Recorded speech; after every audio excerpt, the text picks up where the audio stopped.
السلام علیکم ورحمۃ اللہ وبرکاتہ۔ ناظرین، میں آپ کا میزبان حافظ محمد فصیح الدین میدک اور آپ دیکھ رہے ہیں میدک فاسٹ نیوز۔ آئیے ڈالتے ہیں آج کی اہم خبر پر ایک نظر۔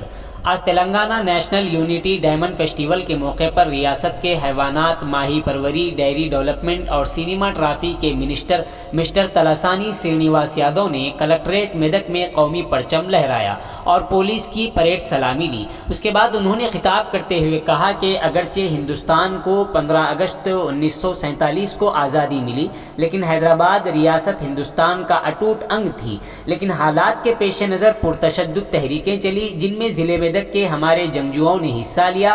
انہوں نے کہا کہ میدک ٹاؤن سے تعلق رکھنے والے چولا لنگیا نے انجینئر کی حیثیت سے اپنی ملازمت سے استعفیٰ دے کر تحریک میں حصہ لیا اور ویلدورتی کی مانک راؤ نے اپنی تحریروں کے ذریعے لوگوں میں شعور بیدار کیا۔ انہوں نے کہا کہ بہت سے جنگجوؤں کی قربانیوں کے نتیجے میں 1948 میں آج ہی کے دن ریاست حیدرآباد ملک کا حصہ بنا اور ریاست کے چیف منسٹر KCR نے حال ہی میں ریاست میں 15 دنوں کے لیے آزادی ڈائمنڈ فیسٹیول کا شاندار انعقاد کیا تھا، اور اسی طرح اس ماہ کی 16 تاریخ سے 18 تاریخ تک یعنی 3 دنوں کے لیے تلنگانہ قومی اتحاد ڈائمنڈ فیسٹیول کا انعقاد کیا جا رہا ہے تاکہ سبھی کو تلنگانہ اتحاد کا جذبہ دکھایا جا سکے۔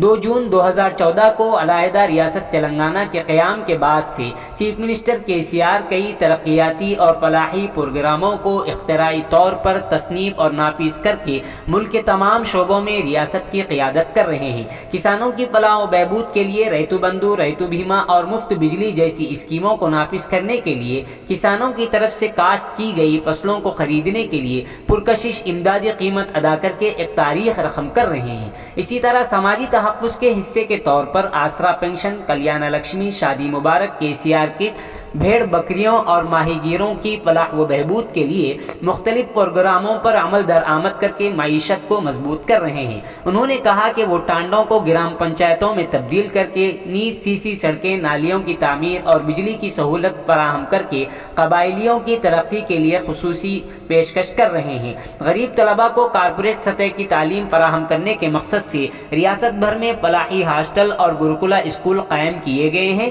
انہوں نے کہا کہ امبیڈکر اوورسیز ایجوکیشن فنڈ کے تحت طلباء کو اعلیٰ تعلیم کے لیے 20 لاکھ روپے فراہم کیے جا رہے ہیں۔ انہوں نے کہا کہ ضلع میں 8 ہاسٹل اور 3 آشرم اسکول چلائے جا رہے ہیں اور طلباء کو کتابیں، کپڑے اور اسکالرشپ فراہم کی جا رہی ہے۔ وزیر موصوف نے انکشاف کیا کہ 393 قبائلی استفادہ کنندگان کو مختلف شعبوں میں یونٹس کے قیام کے لیے ٹری کار کے ذریعے انتخاب کیا گیا اور 3 کروڑ 87 لاکھ کی مالی امداد فراہم کی گئی اور 333 یونٹس کو گرانٹ کیا گیا اور ٹی پریڈ کے تحت مزید 2 یونٹس کی منظوری دی گئی۔ محکمہ صنعت کے ذریعے بھی ST امیدواروں کو 65 صنعتیں لگانے کے لیے 93 لاکھ کروڑ کی سرمایہ کاری سبسڈی دی گئی ہے۔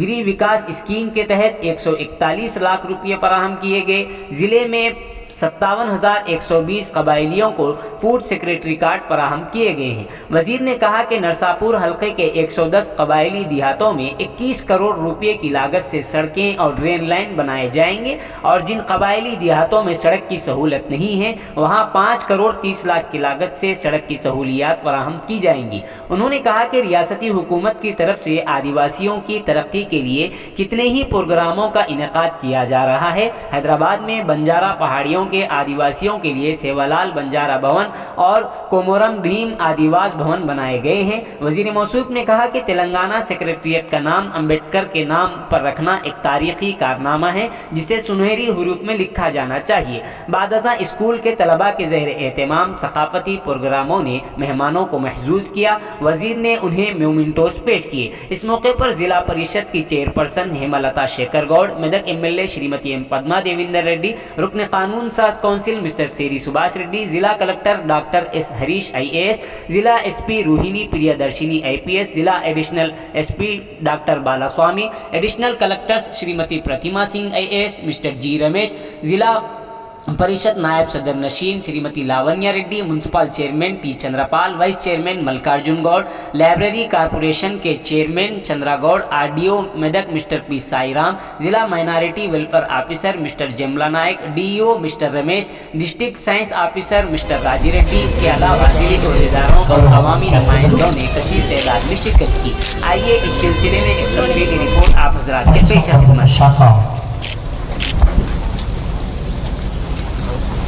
మత్స్య శాఖ, dairy development మరియు సినిమాటోగ్రఫీ.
TSRS चिन्नारनु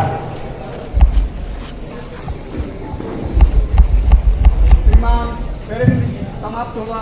स्क्रीन के लिए आज्ञा प्रदान।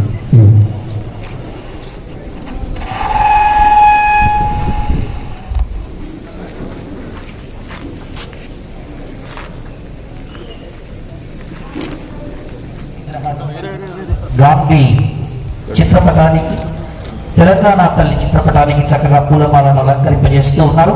అభ్యుదయ పథంలో అగ్ని తరంగమై అట్టడుగు వర్గం ప్రజానీకపు మదిలో విప్లవతుంగ తరంగమై పీడిత జనబాహుళ్యపు అంతరంగమై సమరస భావానికి మారుపేరు నవత్వం మానవత్వం కలబోసుకున్న వ్యక్తి సీగన్నగా అందరి మదిలో ముద్ర వేసుకొని పేదల పక్షపాతిగా ఎన్నో విశేష కార్యక్రమాలను చేపడుతున్నటువంటి పశుసంవర్ధక శాఖ, మత్స్య శాఖ, డైరీ డెవలప్మెంట్ మరియు సినిమాటోగ్రఫీ శాఖ మాత్యులు श्रीमान तेलंगाना जातीय समिति दिनोत्सव पैरेड आपके निरीक्षण के लिए हाजिर है।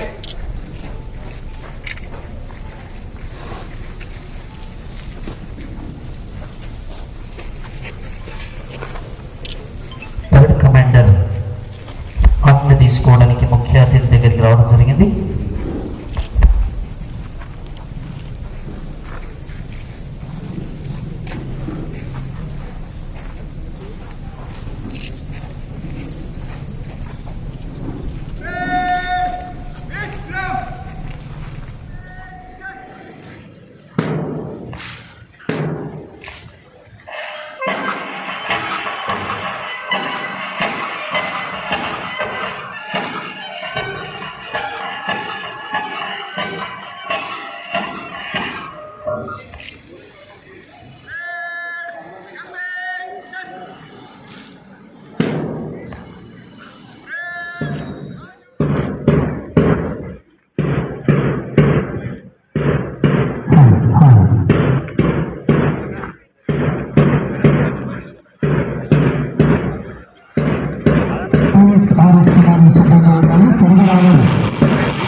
సాంస్కృతిక కార్యక్రమాల్లో భాగంగా టీఎస్ఆర్ఎస్ చిన్నారులు తెలంగాణ రాష్ట్రం ఆదర్శంగా ఉండడమే కాకుండా ఈ దేశంలో జరిగినటువంటి అనేకమైనటువంటి కార్యక్రమాలు, ఒక ఆడపిల్ల పెళ్లికి 1,00,000 రూపాయలు ఇచ్చేటువంటి చరిత్ర ఈ రోజు తెలంగాణ ప్రభుత్వానికి ఉంది.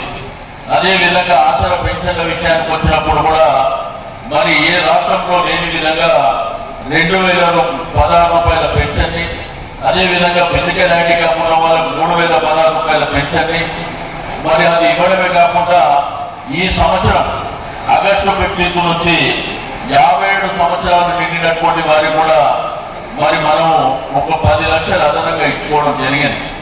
మరి ఈ విధంగా దళిత బంధు కార్యక్రమాలు కూడా తీసుకోవడం జరిగింది. అంటే అనగారినటువంటి తాడిత పీడిత బడుగు బలహీన వర్గాల కోసం, వెనుకబడ్డ మైనారిటీల కోసం అనేకమైనటువంటి సంక్షేమ కార్యక్రమాలని మనం ఈ రాష్ట్రంలో ఇస్తున్నటువంటి చూస్తూ ఉన్నాం. ఈ రోజు ఉచిత కరెంటే కాకుండా ఇరిగేషన్ మరి బ్రహ్మాండమైనటువంటి ఇరిగేషన్ ప్రాజెక్టుల ద్వారా సాగునీరు అందించడమే కాకుండా మిషన్ భగీరథ ద్వారా ఇంటింటికి నీళ్లు ఇచ్చుకొని మనం ముందుకెళ్తున్నటువంటి పరిస్థితి మీకు అందరికీ తెలుసు. ఈ దేశానికి స్వాతంత్రం వచ్చి 75 సంవత్సరాలైనా ఇప్పటికీ నీళ్లు లేక కరెంటు లేక ఉన్నటువంటి ఈ దేశంలో చాలా రాష్ట్రాలు ఉన్నాయి. మన ముఖ్యమంత్రి గారి ముందు చూపు వల్ల ఈ రోజు అనేకమైనటువంటి కార్యక్రమాలను చేసుకొని వాళ్ళ ముందుకు వెళ్తా ఉన్నాం. ఈ రోజు విద్యారంగంలో కానివ్వండి, వైద్య రంగంలో కానివ్వండి ఘనమైనటువంటి మార్పు చేసుకోవాలి. ఈ రోజు అన్ని విధాలుగా ప్రజలకు చేరువుగా ఉండాలనేటువంటి ఉద్దేశంతో మన గౌరవ ముఖ్యమంత్రి గారు ఎన్నో కార్యక్రమాలు చేస్తున్నటువంటి విషయాలు కూడా నేను ఈ సందర్భంగా తెలియజేస్తా ఉన్నా. మరి ఈ రోజు ట్రైబల్ ఎవరైతే గిరిజనులు మన రాష్ట్రంలో మరి వారి కోసం మరి హైదరాబాద్ లోని బంజారాహిల్స్ ప్రాంతంలో అత్యంత విలువైనటువంటి ప్రదేశంలో ఒక 300 కోట్ల రూపాయల స్థలంలో అక్కడ సేవాల భవన్ మరి అదేవిధంగా కుమ్మరంపై భవన్ కూడా మనము ఈ రోజు గౌరవ ముఖ్యమంత్రి గారు ఇనాగ్రేషన్ చేస్తా ఉన్నారు. ఇంకా చెప్పుకుంటూ పోతే మరి తెలంగాణ వాతావరణంలో తెలంగాణ రాష్ట్రంలో పేద బడుగు బలహీన వర్గాలు మరి అనగారినటువంటి ప్రజల కోసం మరి గౌరవ ముఖ్యమంత్రి గారు శ్రీరామ రక్షణ ఉన్నటువంటి విషయం. ఈ రోజు టీఆర్ఎస్ ప్రభుత్వం వచ్చిన తర్వాత 75 సంవత్సరాలు ఆ వజ్రోత్సవాలని 15 రోజుల పాటు ఘనంగా రాష్ట్ర వ్యాప్తంగా జరుపుకోవడం జరిగింది. దేశమంతా తూతూ మాత్రంగా జరిపిన తెలంగాణ రాష్ట్రంలో గౌరవ ముఖ్యమంత్రి గారి ఆధ్వర్యంలో 15 రోజుల పాటు మరి రాష్ట్ర యంత్రాంగం, జిల్లా యంత్రాంగం, ప్రజాప్రతినిధులు ఎంతో ఘనంగా చేసుకోవడం. కానీ ఇప్పుడు జరిగేటువంటి జాతీయ సమైక్య ఉత్సవాలు మీకు అందరికీ తెలుసు. ఈ దేశానికి 1947లో స్వాతంత్రం వస్తే ఆ రోజు మనము ఆ భారతదేశంలో భాగస్వాములం కాదు. ఆ రోజు నిజాం పరిపాలనలో హైదరాబాద్ సంస్థానంలో మనం ఉండే మన దేశానికి స్వాతంత్రం వచ్చిన రోజు మరి మనము అందులో భాగస్వామ్యం లేనటువంటి విషయం. మన దేశానికి స్వాతంత్రంలో విలీనమైనటువంటి సందర్భం తెలంగాణ వ్యాప్తంగా హైదరాబాద్ సంస్థానంగా ఉన్నటువంటి మనం మరి ఇక్కడ ఉన్నటువంటి ప్రజల ఒత్తిడి మేరకు కేంద్ర ప్రభుత్వం ముందుకు వచ్చి మరి నిజాంతో మాట్లాడిన తర్వాత 1948 సెప్టెంబర్ ఇదే రోజు మనం విలీనమైనటువంటి సందర్భం. అంటే మనం ప్రజాస్వామ్యం అంటే రాచరిక వ్యవస్థ నుండి ప్రజాస్వామ్యంలో అడిగినటువంటి సందర్భం. తెలంగాణ జాతీయ సమైక్యత వజ్రోత్సవాలకు భారతదేశానికి 1947 స్వాతంత్ర సంవత్సరం ఆగస్టు 15వ తేదీన బ్రిటిష్ పాలకుల నుండి స్వాతంత్రం సిద్ధించినప్పటికీ హైదరాబాద్ సంస్థానం భారతదేశంలో విలీనం కాలేదు. అట్టి పరిస్థితిలో వేలాది మంది సామాన్య ప్రజలు, కవులు, కళాకారులు దేశం మొత్తం స్వాతంత్ర సంబరాలు జరుపుకుంటుండగా హైదరాబాద్ సంస్థానం అందులో భాగస్వామ్యం కాలేని పరిస్థితిలో జీర్ణించుకోలేక ఉధృత స్థాయిలో ఉద్యమాన్ని నిర్వహించడం జరిగింది. 1948 సంవత్సరం సెప్టెంబర్ 17 మరి హైదరాబాద్ సంస్థానం విలీనం కాబడినటువంటి సందర్భం. ఈ పోరాటంలో భాగంగా తెలంగాణ విమోచన ఉద్యమం నల్గొండ, మహబూబ్ నగర్, ఆదిలాబాద్, ఖమ్మం, నిజామాబాద్, వరంగల్, హైదరాబాద్ తదితర జిల్లాలతో పాటు మెదక్ జిల్లాలో కూడా ఉధృతంగా ఆ ఉద్యమం కొనసాగింది. నిజాం లేనటువంటి మార్పులకు తెలంగాణకి నాంది వచ్చిందని చెప్పి నేను ఈ సందర్భంగా తెలియజేస్తా ఉన్నా. ఒకప్పుడు సాగునీరు లేనటువంటి ప్రాంతానికి ఈ రోజు కాళేశ్వరం లాంటి ప్రాజెక్టును కట్టి మరి దేశానికే మన ముఖ్యమంత్రి గారు ఆదర్శమైనటువంటి విషయాన్ని నేను ఈ సందర్భంగా తెలియజేస్తా ఉన్నా.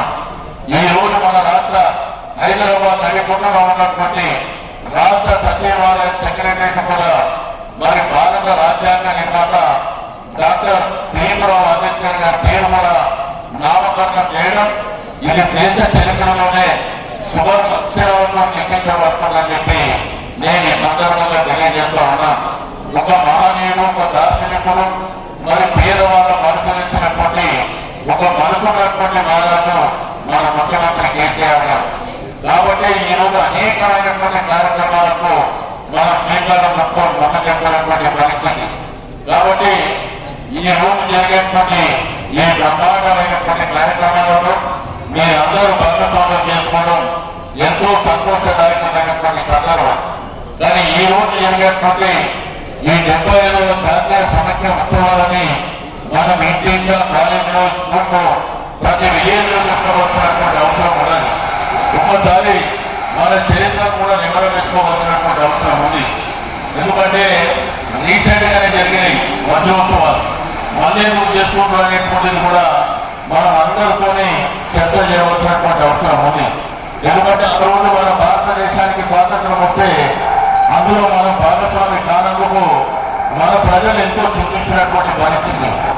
మరి ఇక్కడ ఉన్నటువంటి ప్రజల ఒత్తిడి మేరకు, మరి ఇక్కడ ఉన్నటువంటి ప్రజల మనసులని ప్రజలు చేస్తున్నటువంటి పోరాటాలను గమనించి అప్పుడున్నటువంటి కేంద్ర ప్రభుత్వం మరి ఆ రోజు నిజాంతో మాట్లాడిన తర్వాత మరి 1948లో 17 సెప్టెంబర్ ఈ రోజునే మనని మరి భారతదేశంలో విలీనం చేయడం, మనకు కూడా స్వేచ్ఛా వాయువు తీసుకొని ఈ రోజు సమాజంలో ప్రజాస్వామ్య పద్ధతిలో మన ప్రజలు కూడా ముందుకెళ్తున్నటువంటి సందర్భాన్ని పురస్కరించుకొని మరి ఈ యొక్క జాతీయ సమైక్యత వజ్రోత్సవాలను జరుపుకోవడం మరి శుభ పరిణామం అని చెప్పి నేను ఈ సందర్భంగా తెలియజేస్తూ మరి మెదక్ జిల్లాలో ఉన్నటువంటి అధికార యంత్రాంగానికి, ప్రజాప్రతినిధులకు, ప్రజలకు అందరికీ మరొకసారి మనస్ఫూర్తిగా అభినందనలు తెలియజేస్తూ సెలవు తీసుకుంటా ఉన్నాను. వేదికను అలంకరించినటువంటి పెద్దలు, గౌరవ శాసనసభ్యులు పద్మా దేవేందర్ రెడ్డి గారికి, శాసన మండలి సభ్యులు సుభాష్ రెడ్డి గారు, జిల్లా పరిషత్ చైర్మన్ గారు రేవంత్ గారికి, జిల్లా కలెక్టర్ హరీష్ గారు, అదేవిధంగా ఎస్పీ గారు రోహిణి గారికి, additional collector Ramesh, additional collector Pratima Singh గారు, municipal commissioner, municipal chairperson Chandrapal గారికి, జిల్లా యంత్రాంగానికి, అదేవిధంగా జిల్లా ప్రజాప్రతినిధులకు, మరి ఈ కార్యక్రమంలో భాగస్వామ్యం అవుతున్నటువంటి